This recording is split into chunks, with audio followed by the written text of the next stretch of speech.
त्यांच्या भाष्यानंतर प्रश्नोत्तर होतील असं बोललं गेलं होतं. एक प्रातिनिधिक स्वरूपात सर्वसामान्य माणसांच्या मनातली एक शंका फक्त विचारू इच्छितो. कदाचित ती खूप भाबडेपणाची वाटण्याची शक्यता आहे. आपण म्हटलं त्याप्रमाणे संकटाला सामोरं जाण्याची मानसिकता अधिकाधिक वाढवणं आणि त्या निमित्तानं पुढच्या संकटाला सामोरं जात जात समतोल मनात ठेवत आपण याच्यापासून बाजूला जाणं असा जो भाग आपण सांगितला. बहुतांशी जणांची संकटाला सामोरं जाण्याची मानसिकता तितकी सक्षम झालेली नसते आणि म्हणून ते अधिकाधिक अगतिक होऊन बुवा महाराजांच्याकडे उतारे शोधायला जातात. तर आपली मानसिकता अधिकाधिक सहजतेनं सामोरं जाण्याची सक्षम करण्याकरता त्यांनी मनाचे काय प्रयोग करावे. पहिला प्रयोग संपूर्ण गीता वाचा. गीतेचं जरा अध्ययन करा. कारण का प्रयोग करत असताना पहिली गोष्ट मानसशास्त्राच्या आधारानं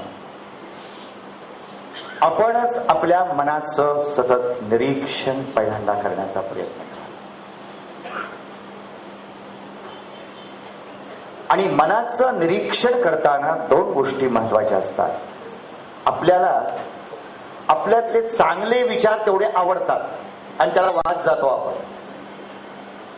परंतु जे आपल्यामध्ये वीकनेसेस आहेत, ज्याला आम्ही म्हणतो दोष, सगळे म्हणतात पण दोषाच्या ऐवजी वीकनेसेस आहेत मनामध्ये, त्या सर्व वीकनेसेसचा फिगर आउट करा. आम्ही शिकवताना आम्ही काय सांगतो की तुम्ही जरा शांत 2 मिनिटं बसा, तासभर बसा आणि तुमच्यातली वीकनेसेस तुम्ही लिहून काढा पाहिजे असं मी म्हणेन. काढा, जितके तुम्हाला करता येतील तेवढे काढा, फिगर आउट करा. आणि वीकनेसेस करायला लागल्यानंतर ते का आहेत, कसे निर्माण होतात याचा सर्वांगीण विचार म्हणजे अनालिसिस. याच्याकरता मी सायंटिफिक 4 शब्द वापरतो. सायन्स मध्ये ते आहे फॅकल्टी ऑफ ऑब्झर्वेशन. पहिली फॅकल्टी निरीक्षण करण्याची शक्ती. दुसरी faculty the faculty of analysis. तिसरी फॅकल्टी ऑफ एन्क्वायरी, मीमांसा. आणि मीमांसा करता करता ती मीमांसा एककल्ली असू नये, लक्षात घ्या. तर ती सर्वांगीण, सर्व बाजूनी, from all facets and angles त्याचा विचार करा. कशाचा? तुमच्या मनाचा. आणि तिसरा चौथा भाग येतो फॅकल्टी ऑफ डिस्क्रिमिनेशन, की खरोखरच तुम्ही तुम्हाला प्रामाणिक राहा. बाहेर तुम्ही काही करा, आपण म्हणतो सगळ्यांना आपण फसवू शकतो जन्मभर, पण स्वतःला फसवू शकत नाही. तुम्ही प्रामाणिक राहा आणि प्रामाणिक राहून तुम्हीच तुमचे पहिल्यांदा वीकनेसेस ऍक्सेप्ट करण्याचा पहिल्यांदा प्रयत्न करा. हो, माझ्यात आहे. मग एकदा जर ते वीकनेसेस, दोष जर ऍक्सेप्ट करायला लागला तर आपोआपच मनामध्ये आणखीन एक फॅकल्टी निर्माण होईल.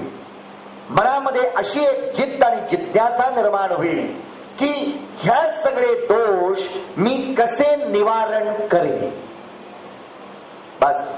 आणि त्याच मनाच्या पॉझिटिव्ह मनानं हे सर्व दोष हळूहळू निवारण करण्याचा प्रयत्न करा. पण त्याच्यासाठी मात्र बाहेरचं निरीक्षण नाही आहे, तुम्ही तुमच्या स्वतःच निरीक्षण करा. आणि त्यासाठी पूर्वापार सतत सांगत आलेलं आहे की अरे थोडा वेळ थोडा शांत बस जरा आणि शांत बसून इंट्रोस्पेक्टिव्ह हो. आता बँकेत करायची जरा इंट्रोस्पेक्शन करा. आपण म्हणतो ना सगळे इंट्रोस्पेक्शन केव्हा करतो? सरळ चालत असताना इंट्रोस्पेक्शन करत नाही. जेव्हा प्रतिकूल घडतं त्यावेळेला इंट्रोस्पेक्शन करतो.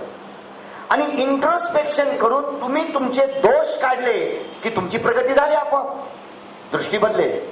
तर हे जर प्रॅक्टिकल लाईफ मध्ये जर तुम्ही जीवनाचा प्रयत्न जर केला तर मला वाटतंय काहीही हरकत नाही आहे. तुम्ही कुठंही जाऊ नका, जायची जरुरी नाही. तुम्हीच तुमच्या मनाचा मार्गदर्शक आहात. तुम्हीच तुमच्या मनानं तुमचं मन बदलायचं आहे. भगवंताची भाषा उत्थरेनात्मनात्मानम नात्मानम अवसादये. तूच तुझ्या जीवनाचा उद्धार करणार आहेस. वेळेच्या मर्यादेमध्ये मी या ठिकाणी थांबतोय. उपप्रश्न बरेच मनामध्ये आहेत, पण कधीतरी स्वामीजींशी संवाद करायला आवडेल. एकच छोटी गोष्ट होती की आपण म्हणतात त्याप्रमाणे हा स्वतःच्या मनाचा विचार करण्याचा सायन्स बेस शब्द खेळ जो आहे तोही न कळण्या इतपत मानसिकता असलेले समाजामध्ये 80% लोक आहेत आणि त्यांच्यावरच ताणाचे प्रसंग अधिक येत असतात.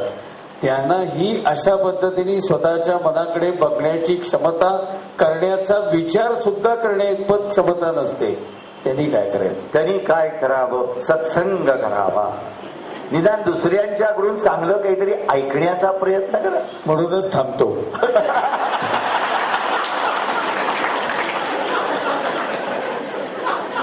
हमारी पूर्वावेळचं याच्या तासागाने कार्यक्रम संपेल, तर नंतर अल्पभराचा छोटासा कार्यक्रम होईल.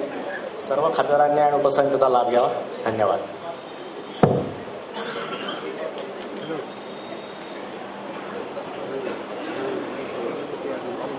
आता विश्वात्मके देवे येणे वाग्यज्ञे तोषावे. तोषोनी मज द्यावे असाय दान हे.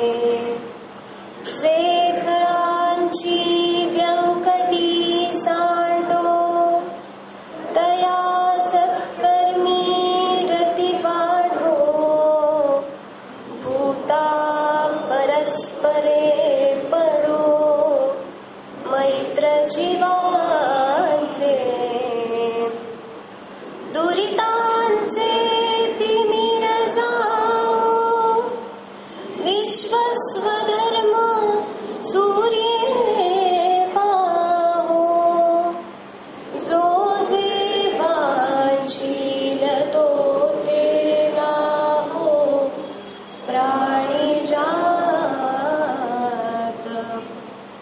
वर्षत सकळ मंगळी ईश्वर निष्ठांची मांदियाळी. अनवरत भूमंडळी भेट तू भूता. चला कल्पतरूंचे आरव चेतना चिंतामणीचे गाव. बोलते जे अर्णव पियुषाचे.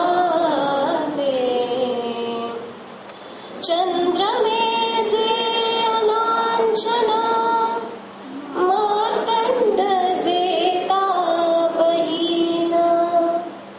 ते सर्वाही सदा सज्जन सोयरे हो तू. किंबहुना सर्वसुखी पूर्ण होनी तिही लोकी. भजिजो आदिपुरुषी अखंडित आणि ग्रंथोपजीविये विशेषी लोकीये. दृष्टा दृष्ट विजये होवावे जी. येथ म्हणे श्री विश्वेश्वराव हा